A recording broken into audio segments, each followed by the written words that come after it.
क्या भारत में कभी ऐसा प्रधानमंत्री हुआ जिसने पद की शपथ तो ली, लेकिन संसद में अपना बहुमत कभी साबित ही नहीं कर पाया? इंटरनेट पर अक्सर इसे एक दिन का प्रधानमंत्री कहकर बताया जाता है, लेकिन क्या यह सच है? सारा सारा चार सा वाता। आइए जानते हैं इस दिलचस्प इतिहास की पूरी सच्चाई।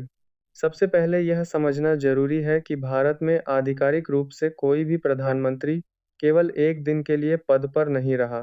यह दावा सही नहीं है। यह भ्रम अक्सर राजनीतिक घटनाओं को सरल रूप में बताने के कारण फैलता है।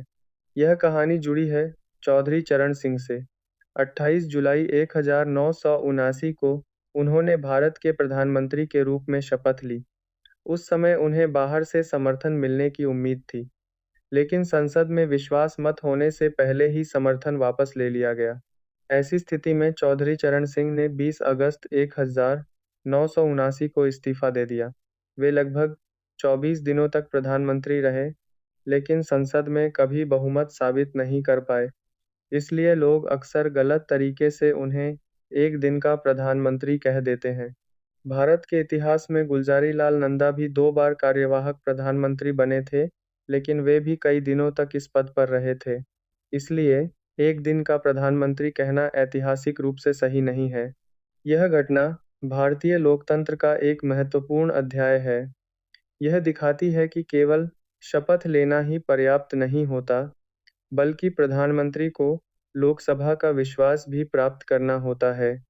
यदि बहुमत नहीं मिलता, तो सरकार आगे नहीं चल सकती। इसलिए अगली बार अगर कोई कहे कि भारत में एक दिन का प्रधानमंत्री था, तो आप उसे सही जानकारी दे सकते हैं कि यह एक लोकप्रिय मिथक है।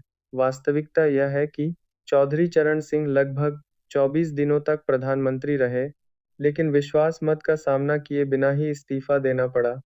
अगर आपको भारत के इतिहास से जुड़े ऐसे रोचक और तथ्यपूर्ण वीडियो पसंद आते हैं, तो वीडियो को लाइक करें, चैनल फैक्ट्स दुनिया बाय एपी को सब्सक्राइब करें और कमेंट में बताइए कि अगली वीडियो किस ऐतिहासिक रहस्य पर होनी चाहिए।